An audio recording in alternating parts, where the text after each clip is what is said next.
Prime Minister Lim Min Hun, His Excellencies Prime Ministers, ASEAN Secretary, Excellencies, distinguished guests, ladies and gentlemen. At the outset, I wish to express my sincere appreciation to the government of the Socialist Republic of Vietnam for inviting me to the third ASEAN Forum, Future Forum, and for the warm hospitality.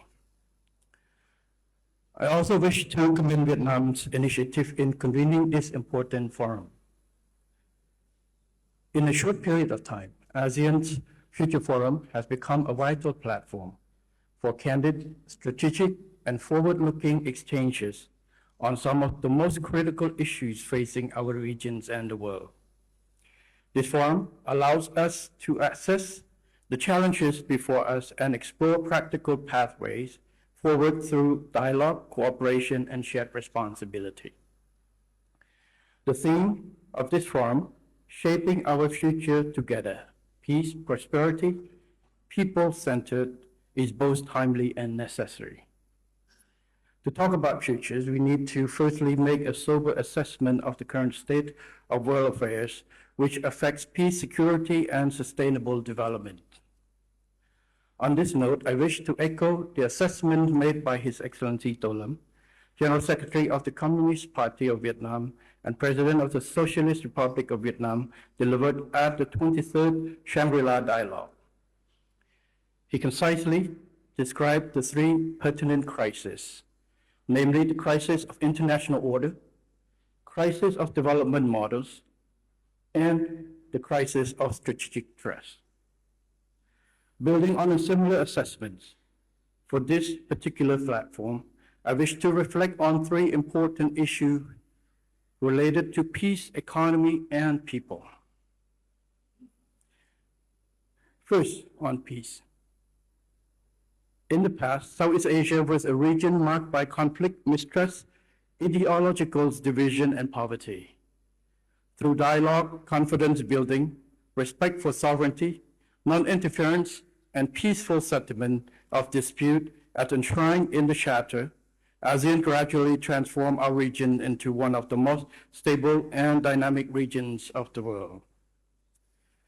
This transformation did not happen by chance.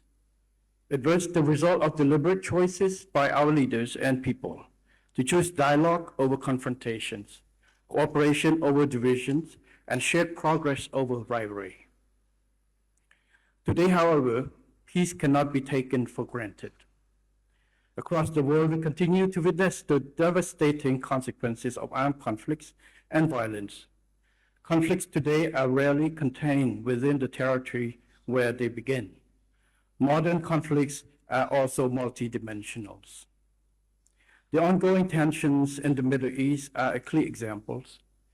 Beyond undermining peace and stability across the regions, they have disrupted the movement of critical resources, particularly oils and gas, and contributed to a rising energy costs, higher food prices, supply chain pressures, and uncertainty in global markets. The full consequences are still unfolding, but one thing is already clear. Instability anywhere increasingly affects the prosperity everywhere. Excellencies, distinguished guests, closer to home, the ceasefire between Cambodia and Thailand continues to hold, but it is fragile. Cambodia remains concerned by the situation on the ground in the occupied area while inside Cambodian territory. Borders and sovereignty must never be altered by force or fait accompli. Both Cambodia and Thailand have clearly expressed the commitment to peaceful resolutions and the transformation of existing ceasefire into permanent peace. In particular, both sides continue to express adherence to the joint statement of 27 December 25. Therefore, both sides needs to fully, effectively, and urgently implement the joint statement in the entirety, and particularly point 3, which called for the prompt resumption of the survey and demarcation work by JBC and according with existing agreement. Cambodia continues to attach great importance to its relationship with Thailand. a close neighbor with a common commitment to peace, prosperity, in the regions. Steadfast adherence to international law and existing treaties and agreements, as well as dialogue, good faith, and mutual respect are key and essential to ensure that sovereignty, territorial integrity, and international boundaries are respected, thereby restoring trust, securing lasting peace, and enabling displaced populations to return home safely and with dignity and restore normal livelihood.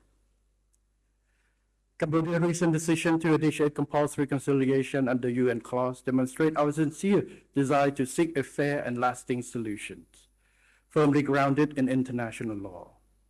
Thailand's expressed preparation to engage in this facilitated process under UN clause is a welcoming step towards a peaceful resolution of the overlapping maritime claim area. This resolution is in shared interest of both countries and contribute to peace and stability in the regions.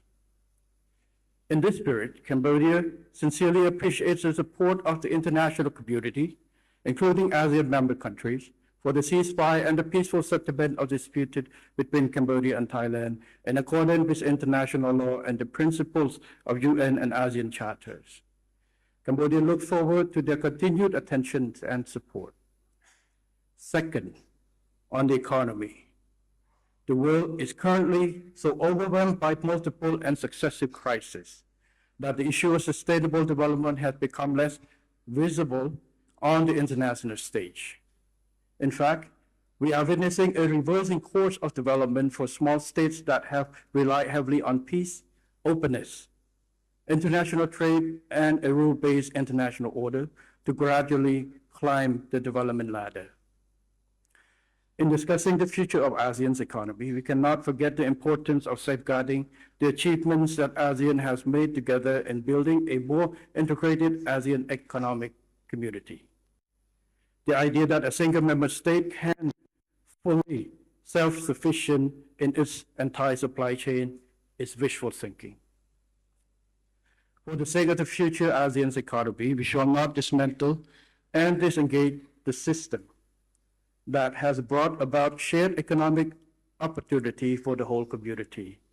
In this sense, ASEAN must continue to champion a free, open, inclusive, and rule-based multinational trading system with WTO at its core.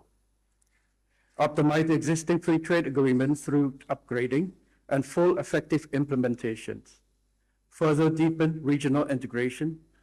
Invest in the sectors that will define the future of growth, including artificial intelligence, digital transformation, green transition, resilient supply chains, blue economy, creative economy, science, technology, and innovations. Third, on people. In every policy we make, as we pursue growth, we must always remember that prosperity is meaningful only when it serves the people. Ultimately, neither peace nor prosperity is an end in itself. Their true value lies in improving the lives, dignity, security, and opportunity of our citizens.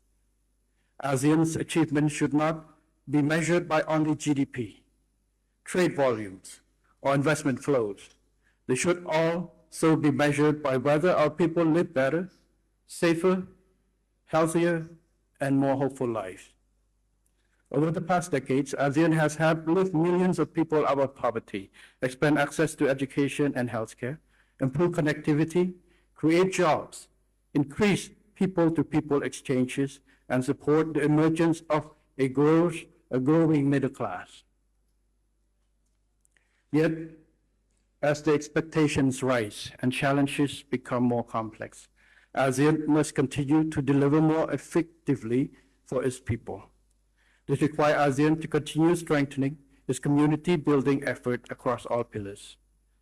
One important aspect in building a harmonious and caring community is the promotion of mutual understanding between citizens of member states.